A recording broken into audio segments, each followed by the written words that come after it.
Hola, hola, bienvenidos a este nuevo capítulo de Terapéuticamente Hablando. Estamos acá con dos personajes divertidos e interesantes. Ya conocido uno, Diego Salinas, terapeuta ocupacional, director de Neurocupa. Y nuestro invitado de hoy, Matías Andrade, también terapeuta ocupacional. Les voy a contar un poquito del currículum de Matías. Él es terapeuta ocupacional de la Universidad Mayor, diplomado en condición del espectro autista, derribando mitos desde el enfoque del derecho, diplomado en estrategias de inclusión laboral para personas con discapacidad y además diplomado en síndrome de Down, entre otras cosas. ¿Cómo estás, Mati? Bien, ¿tú cómo estás? Bienvenido, muy bien, muchas gracias. Bienvenido Hola, a esta tertulia. Bien, bien.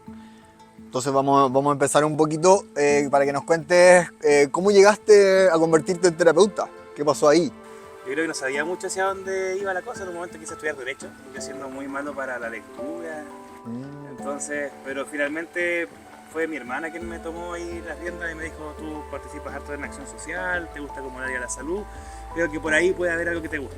Y era terapia ocupacional y en realidad se nota que me conocía bien porque sí, tuve un match inmediato con la carrera, me gustó mucho. Creo que relaciona lo mejor de ambos mundos, como el tener un vínculo con las personas, también ser parte de un proceso. Creo que eso es bien interesante de nuestra profesión, que no es muy conocida cada vez más, pero sí, estamos siempre en el desafío de presentarnos en el mundo como terapeutas. Yo le contaba que en la entrevista anterior le contaba lo mismo, porque las hermanas parece que son un factor importante en la decisión de la toma. Aparecen de repente.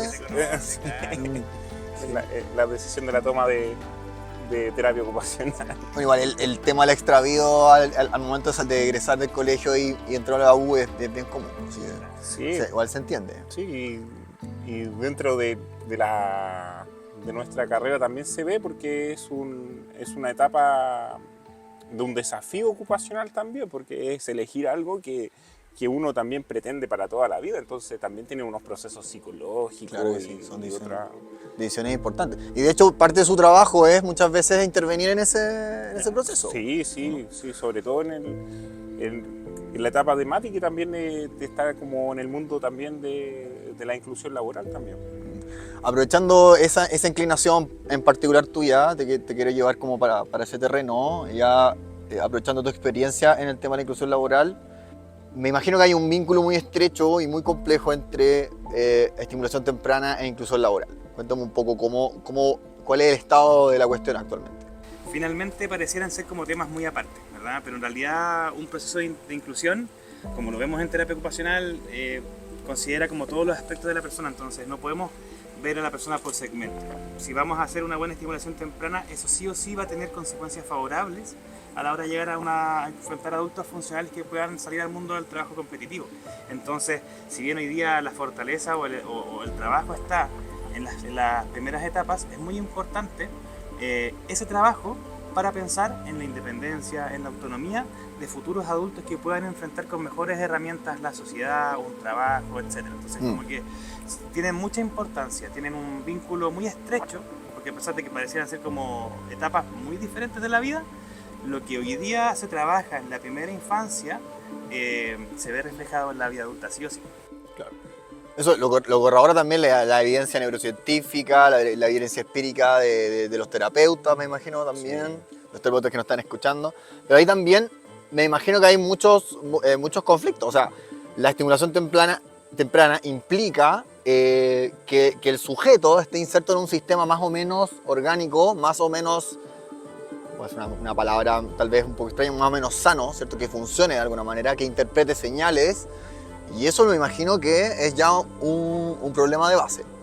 Claro, pero creo yo que también el acceso a la información, creo que también todo lo que hoy día hablar de inclusión es muy diferente que hablar de inclusión hace 10 o 20 años atrás. Hablar de inclusión hoy día es mucho más cotidiano, hoy día es un tema que está en boga, es un tema que se enfrenta, pero nunca va a ser sencillo. La discapacidad principalmente o la neurodivergencia también implica un proceso de aceptación, implica un proceso de problematizar que algo está pasando y que tenemos que hacernos cargo.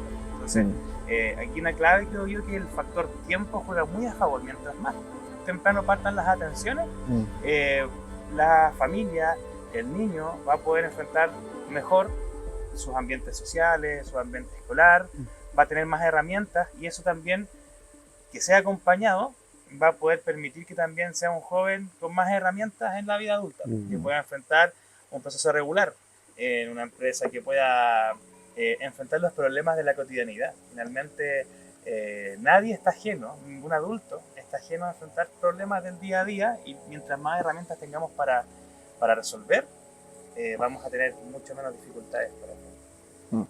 Mati, y un poco de lo que tú hablas, ¿no es cierto? Que hay modelos, ¿no es cierto?, como españoles que van trabajando por etapas, ¿no es cierto? Etapas como se trabajan primero habilidades, ¿no es cierto? Luego se realizan preparaciones para el trabajo, después que como un trabajo ya como más más monitoreado por otro, y después ya un trabajo como independiente, ¿no es cierto? Eso actualmente, yo sé que en EduDown se da todo ese proceso, ¿no es cierto?, todo ese camino. Según tu experiencia en Chile, ¿hay otras instituciones que están logrando hacer eso? ¿Se está trabajando? ¿Cómo se está trabajando eso? Sí, principalmente todo nace como con el marco normativo y legal. O sea, todo hoy día partimos en función de una ley que se puso en marcha en 2017, que es la ley 21.015 de inclusión laboral de personas con algún tipo de discapacidad. Tuvo su tiempo de marcha blanca, pero ya hoy día estamos con obligaciones para las empresas, para el sistema público o privado, para también las instituciones. ¿Por qué? Porque quien comanda todo esto es el Ministerio de Desarrollo Social, a través de los proyectos que financia la ley 21.015. Las empresas ya tienen la obligación de donar si no cumplen, ¿cierto? Y si estos fondos no llegan a un fondo común, sino que llegan a financiar proyectos que promuevan la preparación de personas con discapacidad para acceder al mundo del trabajo, como por ejemplo lo hacemos a través del EduDown. De otras instituciones que conocemos puede ser la Fundación Descúbreme, que también trabaja fuertemente, y hay varias instituciones en realidad que postulan a estos fondos, pero los fondos tienen que ir dirigidos sí o sí a la preparación laboral de personas con algún tipo de discapacidad, no pueden ser otro tipo de proyectos. Y tienen que ser pensados en una cierta edad, en un rango etario, o por ejemplo, como hablabas tú, yo sí tengo niños de 12 años o menores, y claro, sé que ya sabemos que tienen algún tipo de discapacidad o neurodiversidad, ¿no es cierto? ¿Se puede invertir esos capitales en esos niños?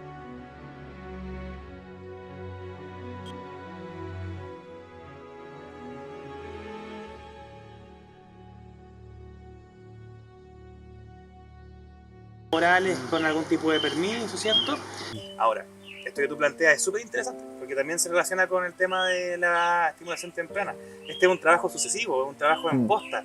Entonces es muy importante hacer un trabajo fuerte con los programas PIE, por ejemplo, con los programas donde tomen también la adolescencia y busquen este desarrollo de vocación, que empiecen a buscar formación, preparación para llegar a este mundo adulto, ¿ya? Entonces considero ya, en temas principales está dedicado para la etapa adulta, ¿sí? Claro. Esos fondos están dedicados a eso, pero creo que también es una muy buena como propuesta trabajar de forma transversal, comenzar ya en la adolescencia a trabajar. Claro, que esté más vinculado, ¿no es cierto? Y esto, en ese sentido, esto, digamos, está preguntada para los dos, porque ambos son terapeutas. Estuve revisando algunos datos sobre el sistema de educación alemán, que a propósito de que hace más o menos 4 años tuvo una reforma educacional muy importante, en donde la irrupción del descubrimiento de habilidades tempranas es crucial. Porque en Alemania, por ejemplo, si te descubren bueno para las matemáticas desde chico, te van a dar duro ahí. Y te van a meter a un montón de talleres y te van a dirigir a desarrollar esa habilidad sin descuidar la aparición eventual de alguna otra. Entonces yo entiendo que tenemos un sistema educacional sumamente distinto al de Alemania, pero les quería preguntar, ¿cómo ven ustedes el tema específico del descubrimiento de habilidades en las distintas etapas del neurodesarrollo en la metodología terapéutica en general? Sí, es fundamental en esa parte, porque, por ejemplo, nosotros en el mundo en general, cuando hablamos de inclusión, nos enfrentamos a un montón también de estigmas, ciertos prejuicios, ¿cierto? Y uno cuando habla sobre el mundo de inclusión laboral es muy frecuente encontrarnos que aquí no puede trabajar nadie que tenga silla de ruedas. Y es como, ok, pero la variedad de habilidades que tienen todas las personas va más allá a la condición, a la situación de discapacidad que puedan tener. ¿Cachai? Entonces, lo que se busca hoy día es cambiar ese pensamiento. No pensar es que aquí no puede trabajar nadie porque tenemos escalera, sino que es pensar qué habilidades tiene que tener la persona para poder trabajar acá. Y uno tiene que cambiar el enfoque, tú no tienes que ver a la persona por su limitación, por su condición, tienes que ver por sus potencialidades. Y eso, si tú lo sacas si le quitas la discapacidad, sería bueno para cualquier persona. Es más allá de la discapacidad. Si tú me pones a mí a trabajar con plantilla Excel y cálculo, créeme que no, mi resultado no va a ser favorable, no va a ser bueno. Yo te voy a entregar un mal trabajo final porque no es algo que yo maneje no se me da con naturalidad, no tengo habilidades para eso, pero sí mis habilidades están puestas en otra área. Y aquí es un poco lo mismo, buscar las habilidades y potencialidades de este perfil de futuro trabajador, ver las competencias laborales, tiene que ser el norte para buscar un trabajo. Y eso muchas veces desde la misma terapia nosotros vamos potenciando o dando la apertura para buscar como intereses significativos para la persona.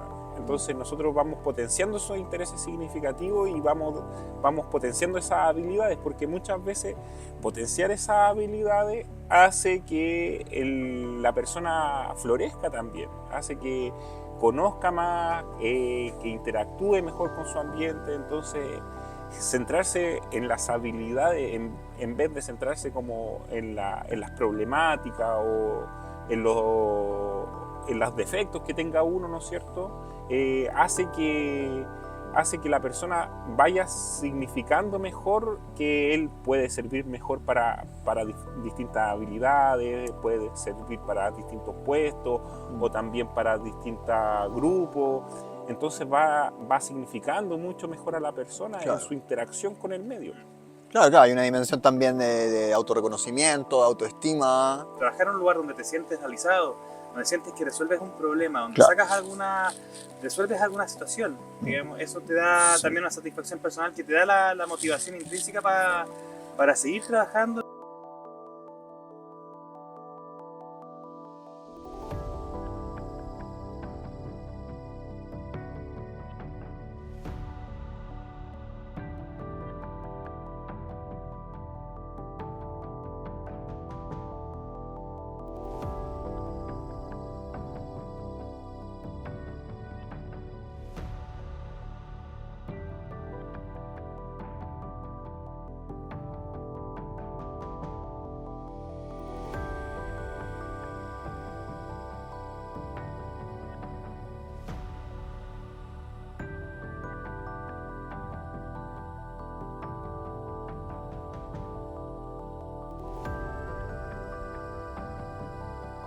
Es parte de uno como terapeuta ocupacional requiere como de 2 herramientas básicas para poder interactuar con un otro. Uno es el vínculo tiene que ser el vínculo terapéutico, aunque suena cliché, uno tiene que forjar un buen vínculo para poder establecer un lazo de confianza hacia el proceso terapéutico, ¿ya? No confundir nunca el rol del terapeuta con la persona, con el paciente, con el usuario, ¿cierto? Pero tiene que ser un lugar donde la persona se sienta plena y que pueda exponer también su necesidad a la hora de la intervención. Eso es muy importante. Y la otra también es parte del reconocimiento de las habilidades para potenciar eso, porque la autoeficacia percibida, el sentir que estás logrando algo es lo que permite que alguien adhiera a un proceso. Esta sensación de logro, esta sensación de avanzar. Entonces es muy importante tener siempre claros los objetivos, que sean alcanzables, digamos, no ponernos metas demasiado altas, esas que sean como a largo plazo, pero sí hay que ir logrando cosas, sí, todo el tiempo. Yo lo llamo como esas pequeñas micro victorias, de repente, esos como pequeños logros que te van diciendo, ok, voy bien, tengo que seguir, entonces soy capaz de esto, puedo hacerlo, entonces eso es muy importante. Mati, una pregunta. Tú hablas del vínculo terapéutico y yo sé que, o he visto que en los procesos de inclusión laboral de repente se transforman también como uno como terapeuta, como también ir a supervisar o ir a ver cómo la persona está desempeñando su trabajo, dar tips. pero es como mucho más estructurado, ¿no es cierto? ¿Cómo se da ese vínculo terapéutico en ese proceso como de inclusión laboral, de supervisión? Insisto, creo que el vínculo tiene que estar en todo proceso. Ya uno tiene que ser, uno tiene que generar un espacio de confianza dentro de las intervenciones para que la persona pueda confiar también en el proceso, en el acompañamiento que uno está brindando. Pero creo que cuando uno habla de intermediación laboral, esa es la palabra clave, uno es intermediario. Uno juega un rol entre la persona y la empresa. Entonces, la idea es que la persona pueda acercarse a ti y decir, ¿sabes qué? Tengo que enfrentar tal situación, no sé, quiero tomarme vacaciones. Lo más básico, uno se enfrenta de repente así como tomarme vacaciones, cómo se hace, y uno puede, o sea, lo que nosotros siempre fomentamos es que la persona vaya y se acerque a su departamento de recursos humanos, pero como, por ejemplo, yo trabajo principalmente con síndrome de Down y discapacidad intelectual, mi rol ahí como intermediador es que esta información que le puedan entregar sea accesible. Que entonces nosotros apoyamos equipos de recursos humanos para que, ya, okay, ¿cuáles son las opciones que existen? Okay. Entonces la persona pregunta, hace su proceso como cualquier trabajador y nosotros estamos detrás del proceso dando como el acompañamiento para asegurarnos de que la información se entienda con claridad, quede todo claro y que la persona también pueda decidir qué hacer. Entonces estas son mis alternativas frente a este problema. Ok, elijo este camino. Dale. Entonces uno lo acompaña, uno resuelve. La población que es la que nosotros trabajamos es muy inmadura laboralmente. Me refiero a que es su primera o su segunda experiencia como mucho, en general. Entonces también aparecen todas estas problemáticas que son muy del día a día. Las vacaciones, la celebración de fin de año, los días libres, días administrativos, permisos para ir al doctor, etcétera, etcétera. Mati, y ahí tú hablas como cosas como muy cotidianas, ¿no es cierto? Humanas, procesos psicológicos. ¿Cuánto, tú, si tienes algún número o de experiencia, cuánto sabes que esos procesos psicológicos como humanos afectan en la inclusión laboral o en la mantención de ese puesto?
y ahora post, que ahora podemos decir que ya ha pasado un tiempo prudente para ver como consecuencia.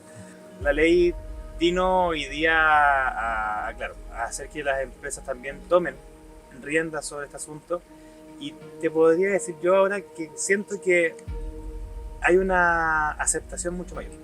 Hoy día ya la gente, ya la empresa, muchas empresas se dieron cuenta de que tenemos como este desafío, ¿ya? Pero ahora también queremos hacerlo parte de la cultura. Como que eso ha sido muy importante. Yo lo he podido visualizar desde mi experiencia, ¿ya? Porque muchas empresas antes de que tuviéramos este aumento al 2%, ya hablaban de aumentar la cuota. ¿Por qué? Porque nuevamente, ¿qué ha ido pasando? La información ha ido permitiendo que rompamos ciertos estereotipos, ciertos paradigmas. Quizás las personas sí pueden hacer un buen trabajo. Quizás yo antes pensaba que no, y hoy día lo veo con hechos que sí. La información nos ha permitido también saber que no todo se lleva nuevamente a la silla de ruedas, que es el clásico ejemplo. La discapacidad física es un muy buen perfil para ciertas áreas, con dificultades en otras, pero no es el único perfil. O sea, el símbolo universal de la discapacidad es una silla de ruedas. Es difícil romper ese esquema, pero nuevamente el tema de la ley vino a poner este 1% a las empresas que sean con más de 100 trabajadores. Luego, la empresa tuvo esa obligación de contratar, ¿verdad? Pero también nos dimos cuenta de que la empresa quizás no tenía todas las herramientas para contratar, porque también los procesos de inclusión conllevan algunos desafíos. Tenemos que tener en cuenta ciertas características para que la persona pueda ser independiente, para que pueda resolver la necesidad de la empresa, etc. Luego apareció una ley que viene a fortalecer los equipos de recursos humanos, que es la 21.275, donde sale este rol de gestor de inclusión. Y ahora, un gestor de inclusión, yo soy gestor de inclusión, pero no puedo ser gestor de inclusión de una empresa como un servicio tercero. Claro, El gestor tercero. tiene que estar dentro de la empresa, dentro del equipo de recursos humanos, y claro, el equipo de recursos humanos también se vio enfrentado a tener que formarse en un mundo muy diferente al que ellos manejan, que es la inclusión y discapacidad. Y bueno, eso tenemos por una parte las empresas que están contratando. Por otra parte está el equipo de recursos humanos, que ya tiene mejores herramientas para enfrentar estos procesos. Y también hoy día está el desafío de ir aumentando, ¿cierto? Hoy día ya se puso en vigencia la ley del 2%, tienen que cumplirse algunas condiciones para que podamos llegar a eso todavía. Ya aún sigue siendo el 1% porque no se han cumplido todos los prerequisitos para que esto avance al 2%.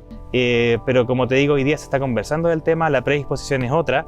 Todavía tú te puedes encontrar con empresas mucho más resistentes, más reticentes a avanzar con este proceso, pero yo me atrevería a decir que en su gran mayoría ya asumió que esto es parte de la construcción, de la realidad de las empresas, de la cultura. Hoy día no se habla solamente de discapacidad, se habla de inclusión, diversidad, equidad. Hoy día también la forma de pensar en una construcción empresarial tiene en cuenta que la diversidad es un factor de garantía, es un factor potenciador de equipos. Hoy día la diferencia nutre a este equipo, que antiguamente era diferente. Antiguamente no todo lo que escapa de la norma es raro, es un problema, ¿cierto? Hoy día no. Hoy día se promueve equipos más diversos, equipos más nutridos, con mayores experiencias, con mayor enfoques para abordar un problema, y eso hace que también podamos enfrentar de mejor manera los procesos de inclusión laboral. Hay equipos mucho más permeables. Yo diría que la evolución ha estado llena de polémicas, con altos desafíos para el sistema empresarial, para los equipos que estamos en preparación laboral, ha sido un desafío para todos, pero sí está dando buenos resultados, creo yo, en el sentido de que se están abriendo oportunidades. Mati, gestor laboral se llama el que se incorpora en los recursos humanos. ¿Cómo se llamaba el cargo? Es gestor de inclusión laboral. Gestor de inclusión laboral. Ahí se toma a una persona y se capacita. ¿Y cuáles son los conceptos o la información más relevante que se le da a esa persona, a ese gestor?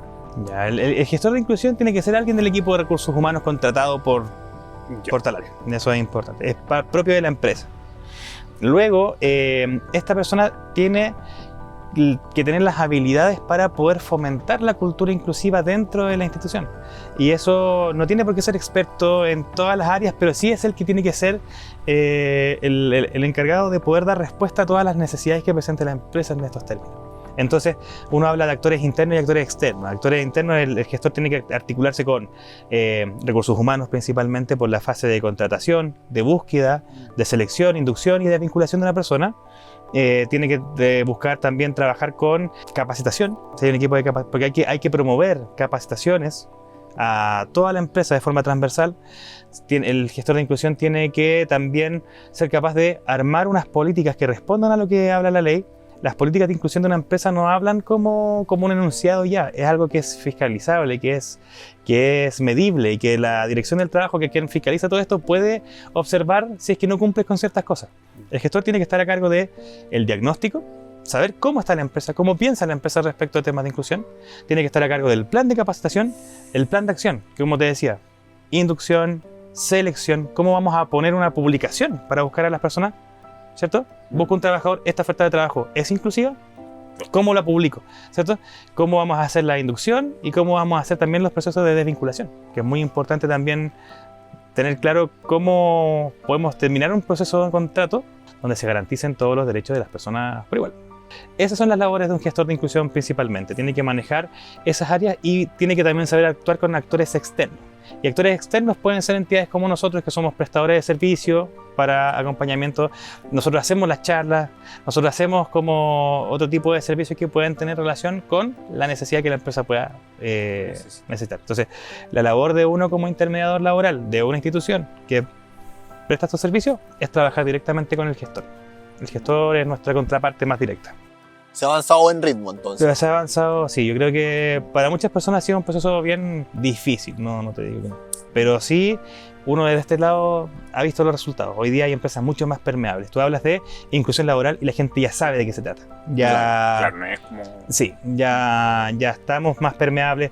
Si decimos, mira, esta persona puede trabajar en este puesto de trabajo muy bien, pero hace falta que tengamos en cuenta quizás una jornada reducida, para que tengamos el mayor tiempo, el tiempo de fatiga es mayor en esta persona, entonces puede cumplir muy bien con lo que tú le pides, pero podemos tener como una adecuación, un cambio, una modificación que sea una jornada un poco más corta, sí, y hoy día están mucho más permeables las empresas a ese tipo de, le decimos ajustes razonables, ajustes que son poco significativos en valor monetario.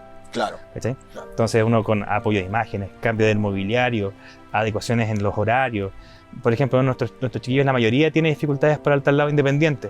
Entonces, cuando un joven logra hacer un traslado de la casa a la empresa en transporte público, intentamos de que no tenga el horario de entrada al primario para que se evite las horas puntas y tenga un factor de estrés menos. Ya. Y la empresa te puede decir no, o te puede decir ya, ok, acepto. Y ahí uno va haciendo estas negociaciones para ver que este candidato pueda mostrar su mejor versión, que era lo que estábamos hablando antes. Tener en cuenta las habilidades.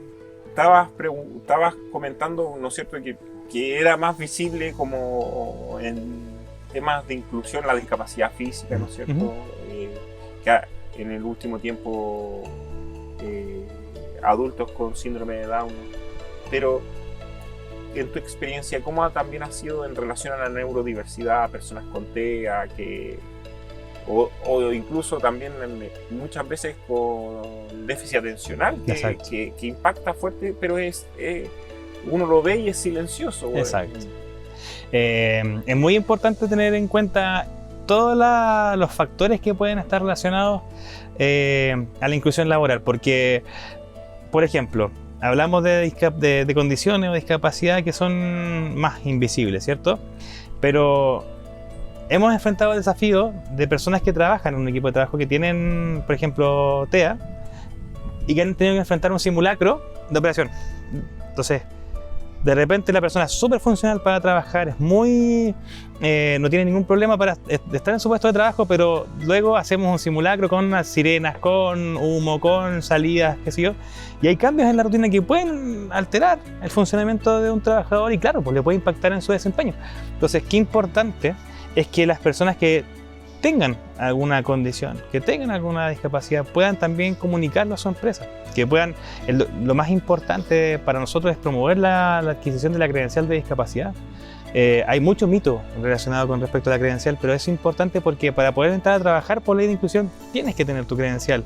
Entonces es algo que es parte de tu privacidad, si no quieres no lo comentas con nadie, pero tenerla siempre va a ser mejor que no tenerla. Así tú puedes tener ciertas consideraciones a la hora de enfrentar un puesto de trabajo. ¿Para qué? Para que puedan tener estrategias como equipo para que la persona también pueda trabajar de forma plena. El trabajo hoy día es un derecho. Entonces yo no puedo decir tú no puedes trabajar acá porque si hacemos un simulacro a ti te va a afectar demasiado. Como empresa tengo que buscar adecuarme para que esta persona pueda enfrentar un simulacro, porque podemos estar enfrentados después a una situación real.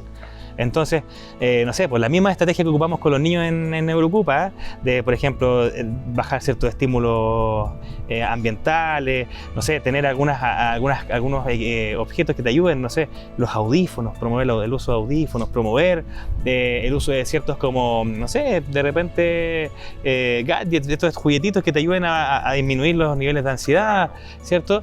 Tener esa batería de ayuda es muy importante a la hora de enfrentar los problemas cotidianos de la vida.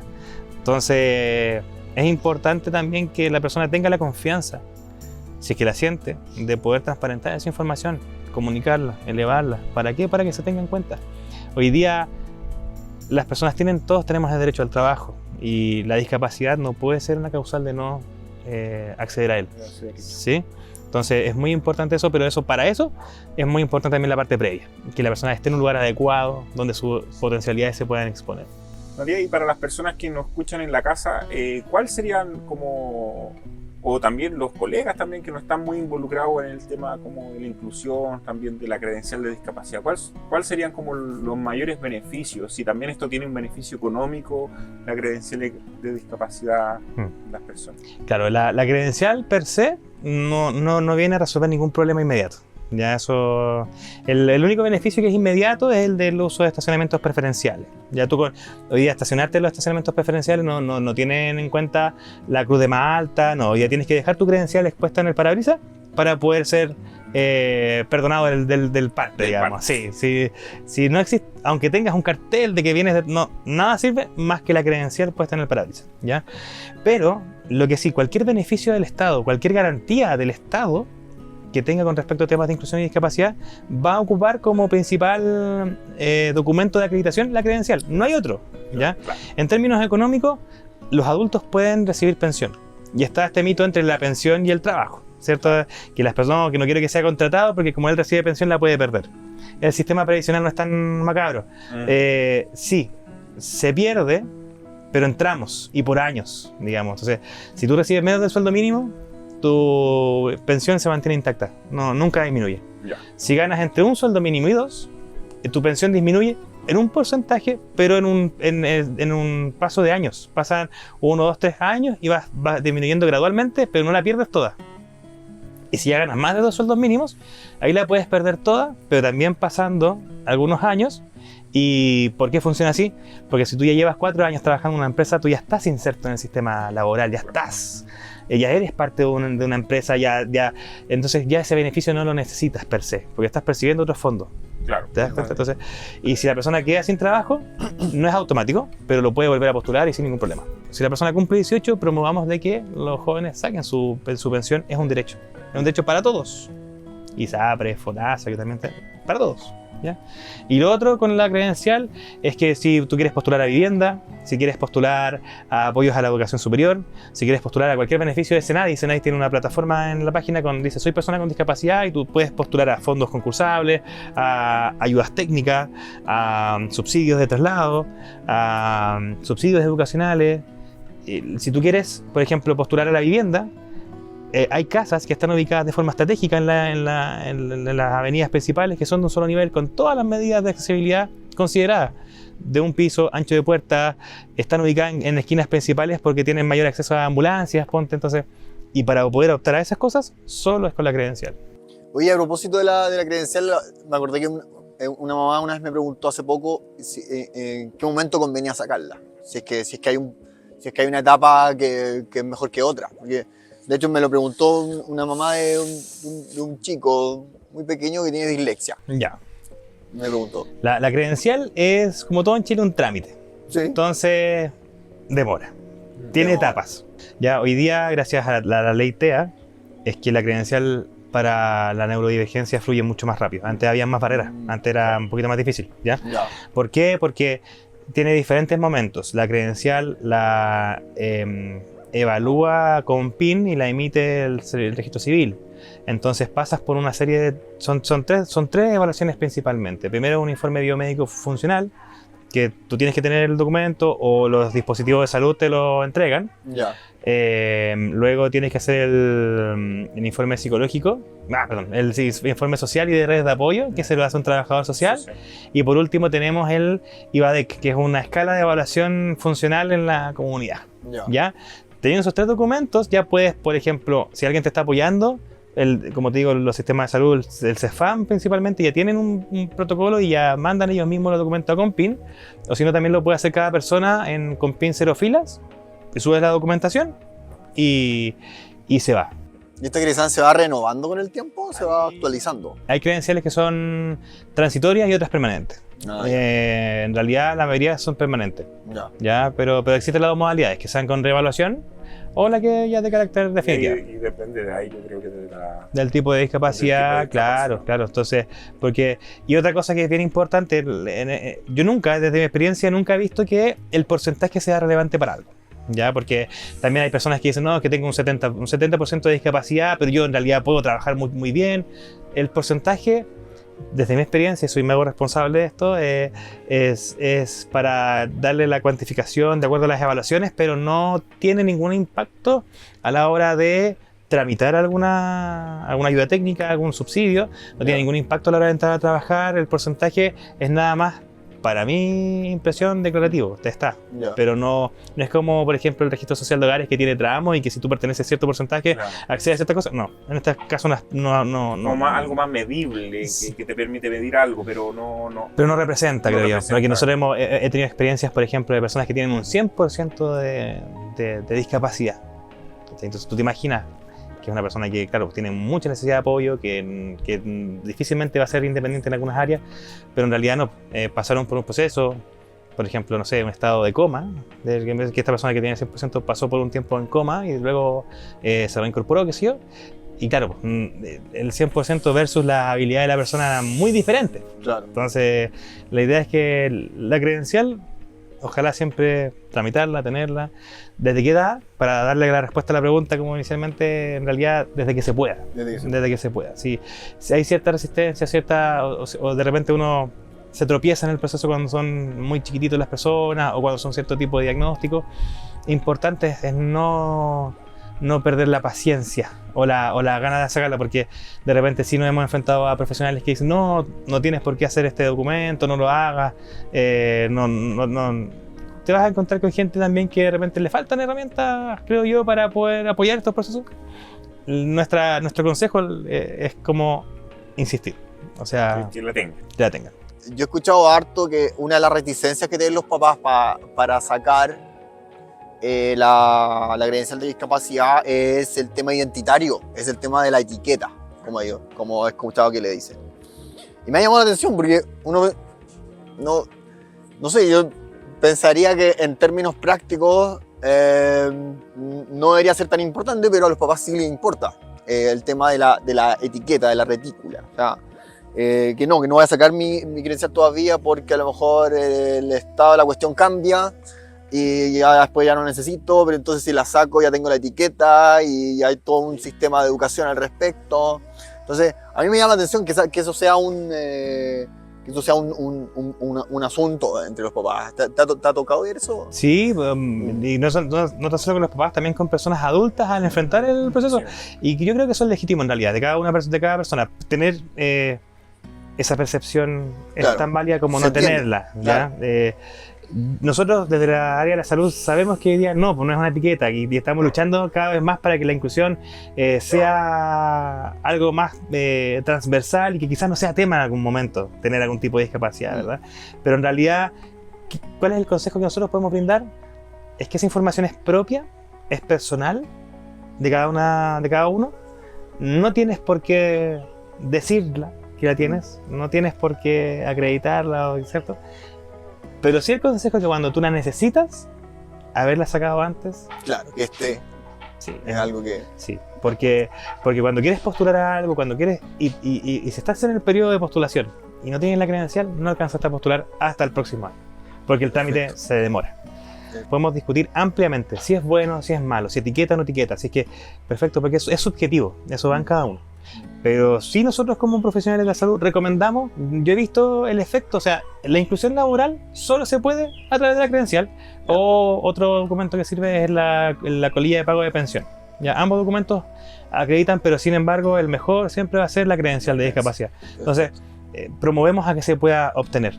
Es parte de tu privacidad, es parte de la información que tú quieras entregar, pero si algún día la llegas a necesitar por ese motivo, y además que esa también garantiza tus derechos. Y si no los tomas tú, los va a tomar otra persona. Entonces, como que si puedes optar a algo, ¿por qué no hacerlo? Perfecto, perfecto. Muchas gracias entonces, chicos, por esta conversación. Vamos cerrando el capítulo de hoy y los dejamos a todos invitados a que comenten, a que compartan este material si les pareció útil, si les ayuda en algo. A toda la comunidad terapéutica también que se unan a las discusiones, que aporten. Ahí dejen sus comentarios abajito y ya nos estamos viendo en el próximo capítulo que lo vamos a lanzar pronto. Así que nos despedimos. Chao. Muchas gracias, Mati. Chao. Chao, Gracias, chao. gracias por la invitación.